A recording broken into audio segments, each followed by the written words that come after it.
तो पिछली क्लास में हम लोगों ने बात किया था क्लिनिकल फीचर्स के बारे में। ठीक है, क्या क्या क्लिनिकल फीचर्स होते हैं। मेनली अगर बात की जाए, शॉर्ट फॉर्म में बता रहे हैं, जो बॉर्डिटेला परट्यूसिस होती है उसका जो क्लिनिकल इलनेस रहेगा उसका क्लासिकल कोर्स लगभग 3 स्टेजेस में कंप्लीट होता है। तो मैंने पहले बताया था कैथेड्रल स्टेज रहती है। कैथेड्रल स्टेज में क्या होता है, अप्रॉक्स वही 1 से 2 वीक्स तक माइल्ड फीवर, रायनेरिया की कंडीशन, मैलिएज और माइल्ड स्कफिंग अपीयर्स होते हैं। और जो ये डिजीज़ होगी, डिजीज़ का मोस्ट इन्फेक्शियस स्टेज यही रहता है। इसके बाद सेकेंड रहती है प्रॉक्सिमल स्टेजेस रहेगी, जिसमें क्या होता है अप्रॉक्स 2 to 4 वीक्स वहाँ तक ये सेकेंड स्टेज रहती है। और इसमें रिपीटेड सीवियर कफिंग हो गया, पैराग्जिस्मस होते हैं, ये सारी चीज़ें होती हैं। और लास्ट में अगर देखा जाए इसके कैरेक्टरिस्टिक्स की, तो इंस्पिरेटरी होपिंग कफ जैसी कंडीशन डेवलप होती है। ठीक है, तो जो ये स्टेज रहती है, इस स्टेज में पोस्ट टिश्यू वोमिटिंग, साइनोसिस और एक्सजेशन जैसे सिम्टम्स वहाँ पे अपीयर हो सकते हैं। और अंत में सबसे लास्ट में देखा जाए क्या होता है, कन्वल्सेंट स्टेज आती है। इसमें अप्रॉक्स वही 1 से 2 वीक्स तक वहाँ पे, या फिर इससे ज़्यादा का टाइम लग जाता है वहाँ पे। अगर इससे भी ज़्यादा टाइम में 1 से 2 वीक या फिर इससे ज़्यादा टाइम में वहाँ पे कफिंग की कंडीशन डेवलप हो रही, कफ आ रहा है। ठीक है, कफ की जो सीवियरिटी हो गई, उसकी फ्रिक्वेंसी हो गई, धीरे धीरे वहाँ पे रिड्यूस होती है और पेशेंट धीरे धीरे वहाँ पे रिकवर करता है। तो उसको क्या कहते हैं, कन्वल्सेंट स्टेज कहते हैं। ये 1 से 2 वीक और मोर हो सकती है। ठीक है, ग्रेजुअली रिकवरी होती है। तो ये 3 स्टेजेस रहती हैं। पहली कैथेड्रल स्टेज हो गई, दूसरी वहाँ पे प्रॉक्सिमल स्टेज हो गई, तीसरी वहाँ पे कन्वल्सेंट स्टेज हो गई। ठीक है, 3 स्टेजेस में ये कंप्लीट होता है क्लिनिकल फीचर। अब हम लोग बात करने वाले हैं कॉम्प्लिकेशंस के बारे में। ठीक है, कॉम्प्लिकेशंस के बारे में बात करने वाले हैं कि जो परट्यूसिस डिजीज होती जनरली मेरी क्या करती है, हमारे रेस्पिरेटरी ट्रैक्ट को इन्फेक्ट करती है। लेकिन सीवियर और प्रोलॉन्ग्ड इन्फेक्शन में, स्पेशली जो इन्फेंट्स रहते हैं, उनमें और भी बहुत सारी कॉम्प्लिकेशंस डेवलप हो सकती हैं। ठीक है, तो जो ये कॉम्प्लिकेशंस होंगी उनका मेजर कारण क्या रहता है, severe coughing, impaired oxygenation, airway obstruction और सेकेंडरी इन्फेक्शन। ठीक है, इसके अलावा सिस्टमिक इन्फेक्शन भी कह सकते हैं। जो सिस्टमिक इन्फेक्शन रहेगा, सिस्टमिक इफेक्ट होगा, वो भी इसका कारण रहता है। तो चलिए बात करते हैं कौन कौन सी इसमें कॉम्प्लिकेशंस हो सकती हैं। तो सबसे पहले सेकेंडरी बैक्टीरियल निमोनिया। तो होता क्या है, जो परट्यूसिस होगी, परट्यूसिस के दौरान वहाँ पे जो रेस्पिरेटरी एपिथेलियम होती हैं और जो म्यूकोसिलरी क्लियरेंस होता है, उसकी जो मैकेनिज्म होगी वो वहाँ पे डैमेज हो जाती है।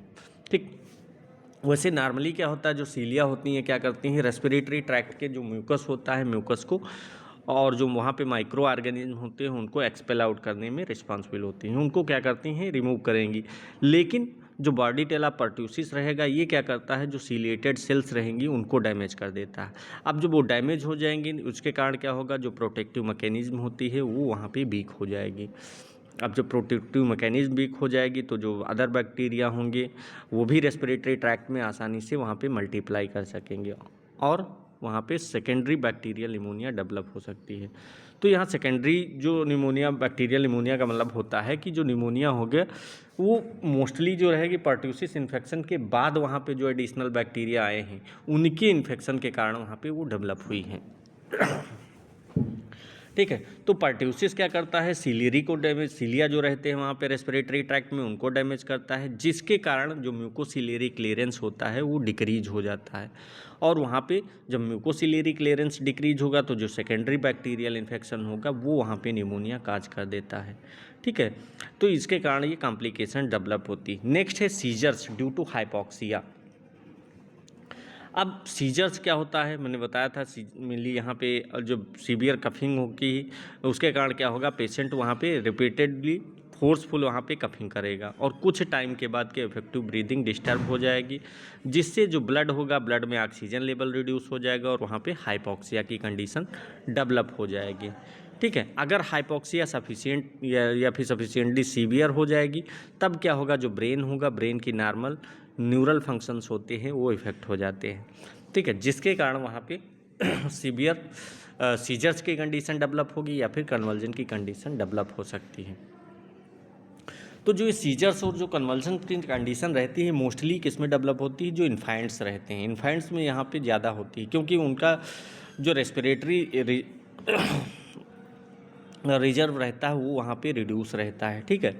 तो इस कारण से वहाँ पे ये कंडीशन डेवलप होती है, ठीक। तो ये कंडीशन का मेनली कारण क्या रहता है, वहाँ पे हाइपोक्सिया और जो associated physical disturbance, physiological disturbance हैं, उनसे रिलेटेड ये डेवलप होती है। नेक्स्ट कंडीशन होती है इंसेफेलोपैथी।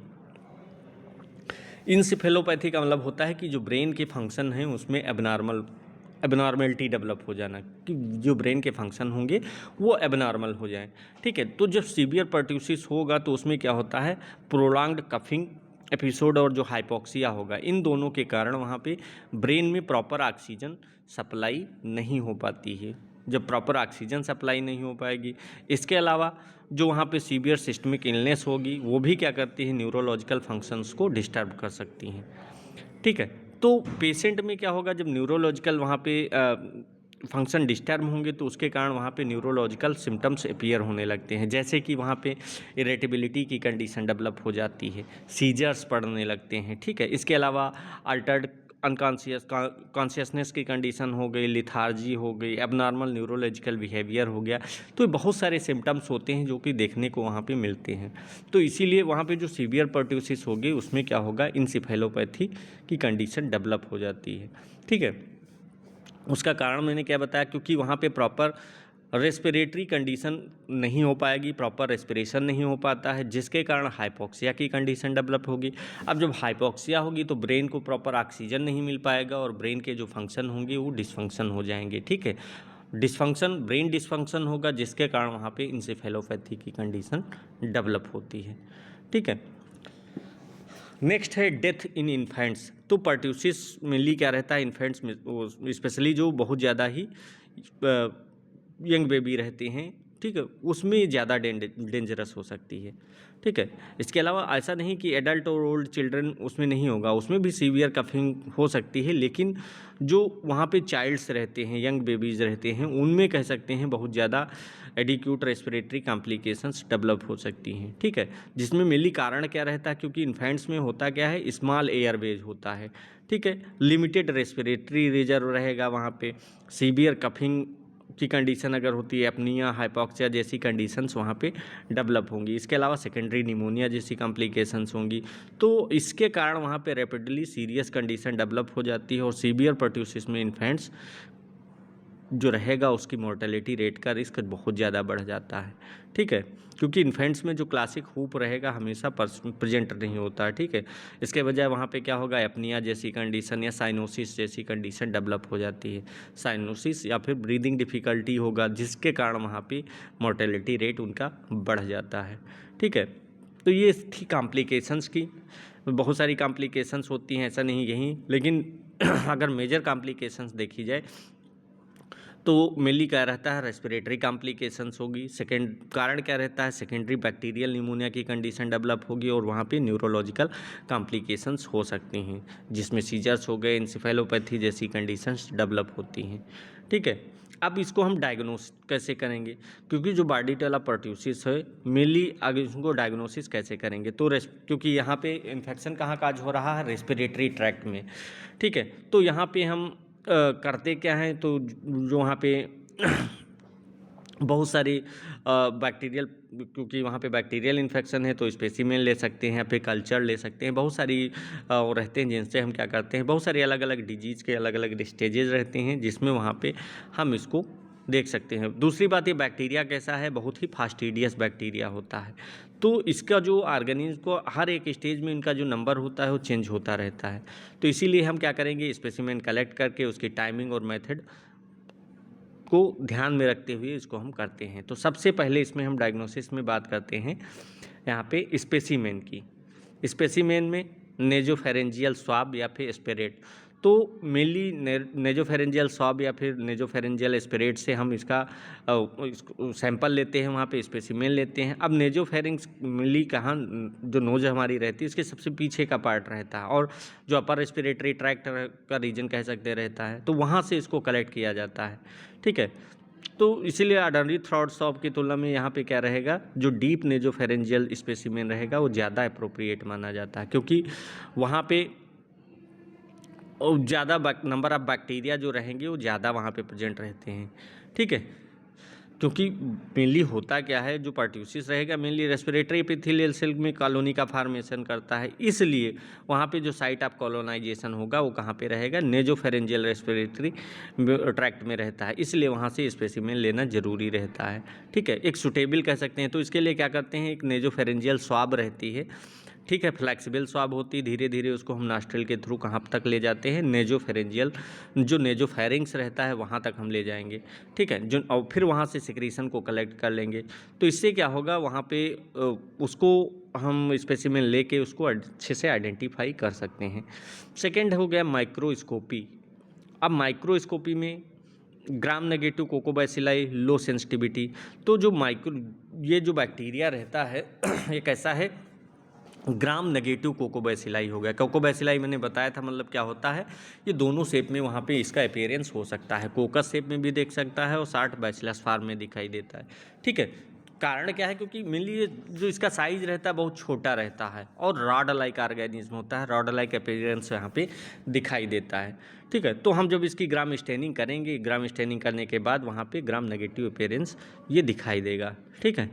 तो हम इसको क्या करेंगे, माइक्रोस्कोपी कर सकते हैं। माइक्रोस्कोपी में इसकी जो सेंसिटिविटी होगी वो हम बहुत ही लो रहती है। कारण क्या है, क्योंकि ये साइज इसका बहुत ज़्यादा छोटा रहता है, ठीक है। इस कारण से जब साइज बहुत ज़्यादा छोटा होगा और कुछ नंबर में प्रेजेंट होंगे तो डायरेक्ट माइक्रोस्कोपी में इसका विजुलाइजेशन क्या होगा, डिफ़िकल्ट होगा, ठीक है। तो इस कारण से हम इसको माइक्रोस्कोपी में देखते हैं, लेकिन कम्प्लीटली इसकी सेंसिटिविटी क्या रहेगी, लो सेंसिटिविटी रहेगी। कारण यही है कि नंबर ऑफ बैक्टीरिया वहाँ पे अगर कम हुए तो हम उसको देखना आसान नहीं होगा, ठीक है। तो अगर हम यहाँ पे स्मेयर में पर्ट्यूसिस को हम इसीलिए नहीं देख सकते हैं कि वहाँ पे प्रॉपर नंबर ऑफ बैक्टीरिया जो रहते हैं वो कम रहते हैं। तो ये भी एक कह सकते हैं रिलायबल टेस्ट नहीं इसको माना जाता है। नेक्स्ट है कल्चर मीडिया, ठीक है, बॉडी गैंगू अगार या फिर रैगन लो मीडियम, ठीक है। तो अब जो बॉडी टेला पर्ट्यूसिस हो गई, ये मैंने बताया था कैसा रहता है, फास्टिडियस ऑर्गेनिज्म है, न्यूट्रिशनली फास्टिडियस ऑर्गेनिज्म होती है। मतलब ये रूटीन जो बैक्टीरियल मीडिया रहेगा उसमें उसको आसानी से ग्रो हम नहीं करा सकते हैं, ठीक है। इसीलिए क्या करते हैं, इसके लिए एक स्पेशल इनरिच्ड मीडिया या फिर सेलेक्टिव मीडिया की रिक्वायरमेंट होती है। तो सबसे पहले इसमें क्या लेते हैं, बॉर्डेड गंगू अगार लेते हैं। बॉर्डेड गंगू अगार ये मेनली क्या रहेगा, इसमें जो बॉडी टेला पर्ट्यूसिस होगा उसको आइसोलेट करने के लिए ये इम्पॉर्टेंट कल्चर मीडिया माना जाता है, ठीक है। ये भी एक इनरिच्ड मीडिया रहेगा, बैक्टीरिया की स्पेशल न्यूट्रिशनल रिक्वायरमेंट को ये पूरा करता है, उसको सपोर्ट प्रोवाइड करता है, इसलिए इसको लिया जाता है, ठीक है। तो इसमें जो बॉडी टेला पर्ट्यूसिस की कॉलोनी बनेगी वो कैसी रहेगी, स्मॉल स्मूथ हो ग्रेस वाइट कलर का अपीयरेंस रहता है, ठीक है। ओपेक कॉलोनी का फॉर्मेशन होता है। तो यहाँ पे ऐसे समझ लो बिल्कुल जैसे मरकरी की ड्रॉप होती है वैसे इसका अपीयरेंस होता है, या फिर बाइसेक्टेड जो पर्ल रहती है उसके जैसा इसका अपीयरेंस वहाँ पे दिखाई देता है। तो इसको हम क्या करेंगे, उसको हम पहले कल्चर करवाएंगे, उसको बैक्टीरिया को ग्रो कराएंगे। जब वहाँ पे कॉलोनी का फॉर्मेशन हो जाएगा, कॉलोनी हमेशा कैसी रहेगी, स्मॉल स्मूथ और grace white colour appearance, opaque होगी, ठीक है। कह सकते हैं वहाँ पे जो कॉलोनी बनेगी एक मरकरी ड्रॉप जैसे होगी वैसा इसका अपीयरेंस दिखाई वहाँ पे पड़ेगा। तो उसको हम करके ग्रो करा करके वहाँ पे हम इसको आइडेंटिफाई कर सकते हैं, ठीक है। सेकेंड है रेगन लोई मीडियम। तो ये भी मीडिया जो रहेगा इसमें भी बॉडी टेला पर्ट्यूसिस को हम आइसोलेट कर सकते हैं। तो ये भी कॉमनली यूज किया जाता है इसको आइसोलेट करने के लिए। इसमें क्या करते हैं, जो चारकोल बेस्ड एनरिचमेंट रहेगा और जो ब्लड रहेगा उसको हम यहाँ पे एज ए कंपोनेंट के रूप में यूज़ करते हैं, जो कि ये दोनों क्या करते हैं, बैक्टीरियल ग्रोथ को सपोर्ट प्रोवाइड करते हैं और वहाँ पे जो इनविटरी सब्सटेंस रहते हैं उनको न्यूट्रलाइज करने में हेल्प करते हैं, ठीक है। तो वहाँ पे जो पर्टिकुलरली क्लिनिकल स्पेसिमेन होगा उससे हम प्राइमरी आइसोलेट करके हम इसका यूज कर सकते हैं। तो यहाँ पे भी क्या करेंगे, कॉलोनी को ग्रो कराएंगे, उसके बाद उसको हम आइसोलेट करके वहाँ पे आइडेंटिफाई करते हैं। नेक्स्ट है, इसके बाद हम क्या करवा सकते हैं, कल्चर के बाद सीरोलॉजिकल टेस्ट। अब सीरोलॉजी टेस्ट में मेनली जो एंटीबॉडीज़ रहती हैं फॉर एंटीबॉडीज़ डिटेक्शन। अब सीरोलॉजिकल टेस्ट में हम क्या करेंगे, यहाँ पे डायरेक्ट जो बैक्टीरिया रहेगा उसको हम डायरेक्टली नहीं देख सकते हैं। इसमें क्या करते हैं, जो पेशेंट रहेगा पेशेंट के सीरम में जो बने हुए एंटीबॉडीज़ होते हैं उनको हम डिटेक्ट करते हैं। जब एंटीबॉडीज़ को डिटेक्ट करेंगे, क्योंकि जो पर्ट्यूसिस इन्फेक्शन होगा, इन्फेक्शन के बाद क्या होता है, जो होस्ट का इम्यून सिस्टम होगा, इम्यून सिस्टम क्या करेगा, जो बॉर्डिटेला पर्ट्यूसिस होगा उस एंटीजेंस के अगेंस्ट एंटीबॉडीज़ का फॉर्मेशन करेगा। क्योंकि कोई भी बैक्टीरिया, कोई भी फॉरेन पार्टिकल्स या फॉरेन माइक्रो ऑर्गेनिज्म जब भी हमारी बॉडी के अंदर एंटर करता है तो हमारा इम्यून सिस्टम एक्टिवेट हो जाता है। अब इम्यून सिस्टम क्या करता है, उसके अगेंस्ट वहाँ पे एंटीबॉडीज़ का फॉर्मेशन करता है, जिससे उस बैक्टीरिया को या उस माइक्रो ऑर्गेनिज्म को किल कर सके। इस कारण से उसके अगेंस्ट क्या करेगा, एंटीबॉडीज़ का फॉर्मेशन करेगा। ठीक है, तो वही क्या करते हैं, जब भी हम पेशेंट का सीरम लेके टेस्ट करेंगे तो सीरम में वो एंटीबॉडीज वहाँ पे प्रेजेंट रहती हैं, जो कि उस बैक्टीरिया के, पर्टिकुलर बैक्टीरिया के अगेंस्ट उनका जिसका फॉर्मेशन हुआ है। ठीक है, तो वहाँ पे हम क्या करते हैं, अगर एलाइजा टेस्ट करवाते हैं तो एलाइजा क्या करता है, जो एंटीबॉडीज़ होंगी उनको डिटेक्ट करता है और वहाँ पे इसको हम पता कर सकते हैं। ठीक है, तो एलाइजा का फुल फॉर्म क्या होता है, मेनली क्या कहा जाता है एलाइजा को, एंजाइम लिंक्ड इम्यूनोसार्बेंट एस्से। ठीक है, तो इसका फुल फॉर्म भी याद रखना इंपॉर्टेंट रहता है। ठीक है, तो मेनली इसका अगर बेसिक प्रिंसिपल देखा जाए तो यही होता है कि जो पेशेंट का सीरम होगा वो क्या करता है, स्पेसिफिक एंटीबॉडीज वहाँ पे प्रेजेंट रहेंगी पर्टिकुलर बैक्टीरिया के लिए। वो क्या करेंगी, बैक्टीरिया जो पर्ट्यूसिस, बॉर्डिटेला पर्ट्यूसिस रहेगा, वो एंटीजन से उसको बाइंड करेंगी। बाइंड करने के बाद जो एंजाइम लिंक्ड डिटेक्शन सिस्टम होगा वो वहाँ पे रिएक्शन प्रोड्यूस करेगा और वहाँ पे कलर चेंज होगा या फिर ऑप्टिकल सिग्नल्स वहाँ पे शो करेगा। ठीक है, तो वो पॉजिटिव सीरोलॉजिकल रिजल्ट वहाँ पे शो करेगा जाके। ठीक है, क्योंकि जब भी कोई भी जब वहाँ पे हम, क्योंकि पहले एंटीबॉडीज़ पेशेंट के सीरम में एंटीबॉडीज़ वहाँ पे प्रेजेंट हैं, तो वो क्या करेंगी, जो बॉर्डिटेला पर्ट्यूसिस एंटीजेंस रहेगा उसको बाइंड कर लेती हैं। अब जब बाइंड कर लेंगी तो वहाँ पे जो एलाइजा रहेगा, एलाइजा के सिस्टम में वहाँ पे रिएक्शन प्रोड्यूस होगी और वहाँ पे पॉजिटिव शो करेगा। ठीक है, तो ये सीरोलॉजिकल का यूजफुलनेस जो रहेगा ये डिजीज़ की स्टेजेस पे डिपेंड करता है। अर्ली इन्फेक्शन में एंटीबॉडीज़ वहाँ पे कह सकते हैं प्रॉपर अमाउंट में वहाँ पे नहीं बनी होती हैं, क्योंकि अर्ली इन्फेक्शन काज होगा तो इतनी जल्दी हमारा जो इम्यून सिस्टम होता है वो एंटीबॉडीज़ का फार्मेशन नहीं कर पाता है। ठीक है, क्योंकि धीरे धीरे एंटीबॉडीज़ का फार्मेशन हो रहा था। तो अगर वहाँ पे बहुत ज़्यादा अर्ली स्टेज में मान लिया अभी इन्फेक्शन काज हुआ है, तुरंत अगर टेस्ट करवाएंगे तो वहाँ पे हो सकता है नेगेटिव आए, क्योंकि पॉजिटिव आने के चांसेस कम रहेंगे, क्योंकि अभी एंटीबॉडीज़ का फार्मेशन नहीं हुआ है। ठीक है, अगर हम लेट स्टेज में करवाते हैं तो वहाँ पे एंटीबॉडीज़ बहुत ज़्यादा अमाउंट में बन जाती हैं, तो वहाँ से आसानी से हम इसको डिटेक्ट कर सकते हैं। ठीक है, तो इसीलिए जो कल्चर है या पीसीआर होगा ये क्या करता है, जो ऑर्गेनिज्म होगा या बैक्टीरियल डीएनए होगा उसको डिटेक्ट करने के लिए रिस्पॉन्सिबल होता है, जबकि सीरोलॉजिकल टेस्ट ये होस्ट की इम्यून रिस्पॉन्स को डिटेक्ट करता है। ठीक है, नेक्स्ट है मॉलिक्यूलर मेथड, जिसको हम क्या कहते हैं, पीसीआर, पॉलीमरेज चेन रिएक्शन भी कहा जाता है। इसका फुल फॉर्म क्या होता है, polymerase chain reaction, rapid highly sensitive test. तो ये सबसे मॉडर्न डायग्नोसिस का सबसे इम्पॉर्टेंट मेथड यही रहता है पीसीआर, क्योंकि जो पीसीआर रहता है, पीसीआर का बेसिक प्रिंसिपल क्या रहता है, जो बैक्टीरियल डीएनए है, बैक्टीरियल डीएनए की स्पेसिफिक सीक्वेंस को एम्पलीफाई करना और फिर उसको डिटेक्ट करना। तो अगर वहाँ पे जो नेजोफेरेंजियल वहाँ पे स्पेसिमेन लिया जाता है, उसमें अगर बैक्टीरियल जो बॉर्डिटेला पर्ट्यूसिस है वो प्रेजेंट होगा तो उसको डीएनए भी प्रेजेंट होगा, तो उसको क्या करेंगे, पीसीआर का जेनेटिक मटेरियल को वहाँ पे ये डिटेक्ट करेगा। पीसीआर टेस्ट करवाएंगे, वहाँ पे उसको डिटेक्ट करेगा। ठीक है, तो ये रैपिड टेस्ट क्यों कहा जाता है, रैपिड क्यों रहता है, क्योंकि कल्चर क्या करता है, कल्चर में जो बैक्टीरिया की ग्रोथ होगी वो ग्रो करने में बैक्टीरिया को टाइम लग जाता है, लेकिन पीसीआर में क्या होगा, जो ऑर्गेनिज्म प्रेजेंट होगा उसको वहाँ पे कल्चर करके मल्टीप्लाई करने की रिक्वायरमेंट नहीं होती। वो डायरेक्टली क्या करता है, स्पेसिमेन से डीएनए को डिटेक्ट करेगा और वहाँ पे कंप्यूटरली ये जल्दी टेस्ट वहाँ पे दे देगा। और इसके अलावा ये हाईली सेंसिटिव भी रहता है, क्योंकि पीसीआर क्या करेगा, बैक्टीरियल डीएनए की जो बहुत चाहे जितनी कम क्वांटिटी हो, ठीक है, उसको भी क्या करता है, वो एम्पलीफाई कर सकेगा। तो इसीलिए लो बैक्टीरियल लोड में भी वो क्या करेगा, पॉसिबिलिटी रहती है उसको डिटेक्ट करने से, आसानी से उसको वहाँ पे डिटेक्ट कर सकता है।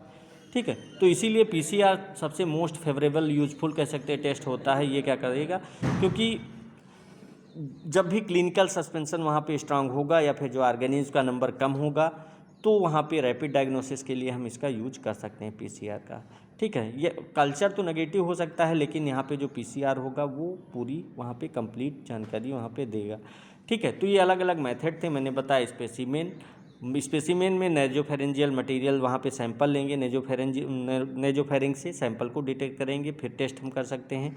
इसके अलावा माइक्रोस्कोपी करवाएंगे, लेकिन माइक्रोस्कोपी में हम कम्प्लीटली इसको नहीं देख सकते क्योंकि साइज छोटा रहता है, तो थोड़ा डिटेक्शन करने में इसको प्रॉब्लम होती है। नेक्स्ट है कल्चर। कल्चर में हम लाइव देख सकते हैं बैक्टीरिया को, लेकिन यहाँ पे जो नंबर ऑफ़ बैक्टीरिया होते हैं उसको प्रोड्यूस होने में या कॉलोनी फार्मेशन में टाइम लग जाता है, ठीक है, इसलिए इसको हमने। इसके अलावा सीरोलॉजिकल टेस्ट में अगर वहाँ पे जो इन्फेक्शन अर्ली स्टेज में अगर हम उसको करेंगे तो वहाँ पे कंप्लीट वो नेगेटिव भी आ सकता है, लेकिन अगर लेट स्टेज हो गई है, अगर इन्फेक्शन प्रॉपरली वहाँ पे हो चुका है, तो उस कंडीशन में हम अगर सीरोलॉजिकल टेस्ट करवाते हैं तो वहाँ पे कंफर्म हो जाएगा, ठीक है। इसके अलावा पीसीआर टेस्ट, ये सबसे अच्छा टेस्ट माना जाता है क्योंकि ये क्या करता है, अगर एक भी बैक्टीरिया प्रेजेंट है तो उसका वो डीएनए को डिटेक्ट करके उसको एम्पलीफाई करके वहाँ पे पता कर सकता है, ठीक है। तो इस कारण से यहाँ पे हम सबसे अच्छा टेस्ट कौन सा माना जाता है, पीसीआर माना जाता है, क्योंकि वो बैक्टीरिया को डिटेक्ट करता है, ठीक है। बाकी माइक्रोस्कोपी हम इसलिए नहीं करते हैं क्योंकि यहाँ पे बैक्टीरिया कम्प्लीटली दिखाई देता है, लेकिन उतना अच्छा टेस्ट इसको हम नहीं मानते हैं, ठीक है। नेक्स्ट अब हम लोग बात करते हैं ट्रीटमेंट की। तो जो बॉर्डिटेला परट्यूसिस रहेगा, इसका जो ट्रीटमेंट रहेगा दो मेजर ऑब्जेक्टिव्स पे बेस्ड रहता है। पहला, बैक्टीरिया को एलिमिनेट करना और वहाँ उसके ट्रांसमिशन को कम करना। दूसरा, कफ और जो रेस्पिरेटरी कॉम्प्लिकेशंस होती हैं उनको मैनेज करना। तो इसीलिए जो ट्रीटमेंट होगा, ट्रीटमेंट में हम एंटीबायोटिक्स प्लस वहाँ पे सपोर्टिव केयर दोनों की रिक्वायरमेंट रहती है, ठीक है। एंटीबायोटिक्स देंगे ही देंगे, साथ में सपोर्टिव केयर भी वहाँ पे देते हैं, ठीक है। सपोर्टिव केयर में जैसे ऑक्सीजनेशन हो गया, हाइड्रेशन हो गया, न्यूट्रिशन हो गया, ये सारी चीज़ें अप्लाई करते हैं। तो सबसे पहले हम बात करते हैं एंटीबायोटिक्स की। तो बॉर्डिटेला परट्यूसिस मेनली क्या है, बैक्टीरियल इन्फेक्शन है, तो मेनली इसमें हम क्या करेंगे, वहाँ पे एंटीबायोटिक्स का यूज़ करते हैं। अब कौन कौन सी एंटीबायोटिक्स का यूज़ करते हैं, तो सबसे पहले है इरेथ्रोमाइसिन। तो इरेथ्रोमाइसिन ये एक कह सकते हैं एंटीबायोटिक्स होती है, और ये क्या करेंगे, परट्यूसिस के ट्रीटमेंट के लिए सबसे इम्पॉर्टेंट मानी जाती है, क्योंकि ये इसका फंक्शन क्या रहता है, ये बैक्टीरिया का जो 50S राइबोसोमल सब यूनिट्स रहती है उसके साथ बाइंड करके वहाँ पे प्रोटीन की सिंथेसिस को इनहिबिट कर देगा। अब जब बैक्टीरिया की प्रोटीन की सिंथेसिस इनहिबिट हो जाएगी तो बैक्टीरिया की जो ग्रोथ होगी, उसका जो मल्टीप्लिकेशन होगा वो भी वहाँ पे इनहिबिट हो जाएगी, ठीक है। ठीक, तो इस कारण से जो इरेथ्रोमाइसिन रहता है ये वहाँ पे अर्ली स्टेज में इफेक्टिवली इन्फ्लुएंस करता है। अगर ट्रीटमेंट बहुत ज़्यादा लेट में वहाँ पे स्टार्ट किया जाएगा तो जो एंटीबायोटिक होगी वो बैक्टीरिया को एलिमिनेट करने के बावजूद वहाँ पे कफ को तुरंत वहाँ पे कह सकते हैं नहीं क्योर कर पाएगी। कफ का जो, क्योंकि टॉक्सिन्स मीडिएटेड एपिथेलियल डैमेज हो जाएंगी और वहाँ पे इरिटेशन भी स्टार्ट हो जाता है, ठीक है। इस कारण से वहाँ पे अर्ली स्टेज में हम अगर इसको डिटेक्ट करते हैं, मेनली इसमें याद रखना इरेथ्रोमाइसिन का फंक्शन क्या रहता है। तो ये क्या करता है, जो बैक्टीरिया की जो राइबोसोम होता है, बैक्टीरियल राइबोसोम होगा, उसकी जो सब यूनिट्स रहेगी 50S सब यूनिट्स रहती है, उसके साथ बाइंड करके प्रोटीन की सिंथेसिस को इनहिबिट कर देता है, ठीक है। सेकेंड है एजिथ्रोमाइसिन। एजिथ्रोमाइसिन में मेनली क्या रहता है, वहाँ पे ये भी एंटीबायोटिक्स होती है। ये क्या करती है, वहाँ पे जो एजिथ्रोमाइसिन होगी ये मेनली क्या करेगी, वहाँ पे ये माइक्रोबियल चॉइस रहती है मेनली, ये भी क्या करती है, बैक्टीरिया को किल करने के लिए रिस्पॉन्सिबल होती है, ठीक है। ये परट्यूसिस को जो वहाँ पे प्रेफर्ड थेरेपी में इसको प्रेफर्ड किया जाता है, ठीक है। ये क्या करेगी, वहाँ पे जो उसकी कह सकते हैं एजिथ्रोमाइसिन की अपेक्षा बेटर टॉलरेटेड इसको माना जाता है, ठीक है। तो मोस्ट कॉमनली इसको यूज़ किया जाता है, ठीक है।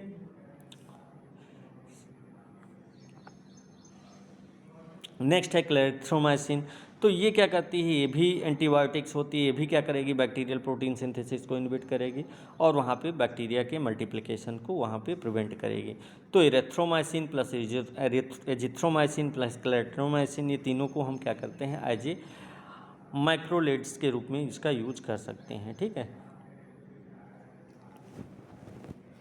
नेक्स्ट है कॉर्टिकोमोक्सिजोल, ठीक है, अल्टरनेटिव थेरेपी। तो ये क्या करते हैं, अल्टरनेटिव अगर वहाँ पे माइक्रोडियल सब्स्टिल नहीं है, जैसे कि इंटॉलरेंस है या फिर कंट्राइंडिकेशंस हैं, कुछ जैसे सिचुएशंस में क्या रहती है, ड्रग इंटरेक्शन होता है, तो उस कंडीशन में क्या करेंगे, हम कॉट्रिमोक्साजोल दे सकते हैं, ठीक है। ये क्या करती है, एक अल्टरनेटिव ट्रीटमेंट मान सकते हैं, अप्रोप्रिएट वहाँ पे पेशेंट में हम इसको अप्लाई कर सकते हैं। ये क्या करती है, ये दोनों एंटीमाइक्रोबियल एजेंट होते हैं, ठीक है, क्योंकि यहाँ पे ट्राई मेथफॉर्मिन और मेथाजोल का यूज किया जाता है, ठीक है। तो ये क्या करता है, जो बैक्टीरिया रहेगा, बैक्टीरिया के फोलेट सिंथेसिस को वहाँ पे जो उसका पाथवे रहता है उसको इनहिबिट करता है, ठीक है, जिसके कारण वहाँ पे जो जब इस उसकी फोलिएट मेटाबॉलिज्म डिस्टर्ब हो जाएगी तो जो बैक्टीरिया की ग्रोथ भी इनहिबिट हो जाएगी, ठीक है। तो इस कारण से वहाँ पे हम दे सकते हैं। नेक्स्ट है सपोर्टिव केयर। तो जो एंटीबायोटिक हम दे रहे हैं बैक्टीरिया को टारगेट करने के लिए, लेकिन वहाँ पे जो सीवियर कफ है, डिहाइड्रेशन है या फिर जो फीडिंग डिफ़िकल्टी है, ऐसी प्रॉब्लम्स में हम क्या करते हैं, सपोर्टिव ट्रीटमेंट की रिक्वायरमेंट को देते हैं। जैसे बहुत ज़्यादा सीवियर कफिंग एपिसोड है तो उस दौरान क्या करेंगे, पेशेंट को ऑक्सीजनेशन देना रहता है, ऑक्सीजन थेरेपी हम देते हैं। अगर पेशेंट में बहुत ज़्यादा हाइपोक्सीमिया या फिर सिग्निफिकेंट रेस्पिरेटरी डिस्ट्रेस की कंडीशन है तो उस कंडीशन में क्या करेंगे, हम ऑक्सीजन सप्लीमेंट देते हैं, जिससे क्या होता है जो उसका जो ऑक्सीजनेशन होगा वो मेंटेन रहे और वहाँ पे जो कोई प्रॉब्लम पेशेंट को हाइपोक्सिया जैसी कंडीशन डेवलप ना हो। तो पर्टिकुलर जो इन्फेंट्स रहते हैं, इन्फेंट्स में बहुत ज़्यादा रिक्वायरमेंट इसकी रहती है, ठीक है। सेकेंड है हाइड्रेशन। तो रिपीटेड कफिंग या फिर जो पोस्ट टिश्यू वोमिटिंग के कारण क्या होता है, फ्लूइड का लॉस हो जाता है। अब जब फ्लूइड का लॉस हो गया है तो पेशेंट में वहाँ पे दूसरी बात है, पेशेंट जो होगा वो प्रॉपर अमाउंट में फ्लूइड भी इंटेक नहीं कर पाता है सीवियर डिजीज़ की कंडीशन में, तो इस कारण से वहाँ पे डिहाइड्रेशन जैसी कंडीशन डेवलप हो जाती है। अब डिहाइड्रेशन की वजह से वीकनेस होगा, पर फिर वहाँ पे और ज़्यादा कॉम्प्लिकेशंस बढ़ जाएगी। तो इस कारण से उसको हम एडिक्यूट ओरल या फिर आईवी फ्लूइड उसको हम क्या करते हैं, देते हैं। अगर वहाँ पे ओरल नहीं लेने की कंडीशन है तो उस कंडीशन में हम क्या करते हैं, उसको आईवी फ्लूइड देते हैं, ठीक है। नेक्स्ट है न्यूट्रिशन। तो सीवियर कफिंग के बाद क्या होता है, वहाँ पे जो पेशेंट रहता है उसको डिफ़िकल्टी होती है खाने में। तो मेनली जो इन्फेंट्स रहेंगे, इन्फेंट्स में वहाँ पे रिपीटेड कफिंग और जो वोमिटिंग रहता है उसके कारण वहाँ पे फीडिंग प्रॉब्लम ज़्यादा होती है। तो इस कारण से क्या करेंगे, जो एडिक्यूट न्यूट्रिशनल इंटेक होगा उसको मेंटेन करने की रिक्वायरमेंट होती है। तो अगर वहाँ पे ओरल फीडिंग नहीं कर पा रहा है तो उस कंडीशन में क्या करते हैं, वहाँ पे अल्टरनेटिव न्यूट्रिशनल सपोर्टमेंट उसको हम देते हैं, ठीक है। तो मैंने बताया, मैंने इसमें जो कंप्लीट ट्रीटमेंट हम इसको देंगे, पहले एंटीबायोटिक थेरेपी देंगे, एंटीबायोटिक थेरेपी के साथ साथ वहाँ पे हम क्या करते हैं, वहाँ पे पेशेंट को सपोर्टिव केयर देते हैं, जिसमें ऑक्सीजन है, हाइड्रेशन है, न्यूट्रिशन होता है, ये सारी चीज़ें हम उसको देते हैं, ठीक है। तो एंटीबायोटिक देने से कफ तुरंत तो नहीं ख़त्म होगा, लेकिन धीरे धीरे, क्योंकि वहाँ पे पार्ट्यूसिस पहले ही इस्टेब्लिश हो चुका है, इस कारण से हम क्या करेंगे, वहाँ पे पेशेंट को धीरे धीरे जो लाइव बैक्टीरिया होंगे उसको वहाँ पे धीरे धीरे किल करेंगे। कारण क्या होता है, क्योंकि जो सिलेटेड एपिथेलियल होती हैं वो डैमेज हो जाती हैं, जिसके कारण वहाँ पे म्यूकस अकोमुलेशन और टॉक्सिन्स मीडिएटेड एयरवे इरिटेशन वहाँ पे बना रहता है, ठीक है। तो वहाँ पे एंटीबायोटिक देंगे, जिससे क्या होगा, ट्रांसमिशन कंट्रोल होगा और ऑर्गेनिज्म वहाँ पे डिस्ट्रॉय होंगी, ठीक है। और रिकवरी और जो डैमेज रहेगा वो थोड़ा टाइम लेता है, इसीलिए जो पर्ट्यूसिस की कफ रहेगी कई वीक्स तक ग्रेजुअली वहाँ पे बनी रहती है, धीरे धीरे वो इम्प्रूव होती है, ठीक है। तो ओके क्लास, आज यहाँ पे जो बॉडी टेलापर्ट्यूसिस होता है वो होता है ख़त्म। नेक्स्ट टॉपिक में हम जो पढ़ेंगे वो नेक्स्ट क्लास में पढ़ेंगे। ओके क्लास, आज इतना ही, बाकी नेक्स्ट क्लास में, ठीक है। इसके अलावा अगर आपने BNYS, BMS, BHMS किया है और लीगल वे में आप एलोपैथिक प्रैक्टिस करना चाह रहे हैं तो आपके लिए एक सबसे बेस्ट कोर्स है, जो कि गवर्नमेंट अप्रूव्ड कोर्स है, जिसका नाम है CCS, certificate of community health. तो ये आप 1 ईयर का कोर्स होता है। आप इसको करने के बाद लीगल वे में आप एलोपैथिक प्रैक्टिस कर सकते हैं। तो अगर इसको और इस कोर्स की फ़ीस की बात की जाए तो अप्रॉक्स वही 25,000 फीस है। तो अगर आप इसको करने की इच्छुक हैं तो आप हमको आज जो हमारे दिए गए नंबर पे आप कॉल कर सकते हैं और इसके बारे में डिटेल जानकारी ले सकते हैं। ओके क्लास, आज इतना ही, बाकी नेक्स्ट क्लास में। Thank you class.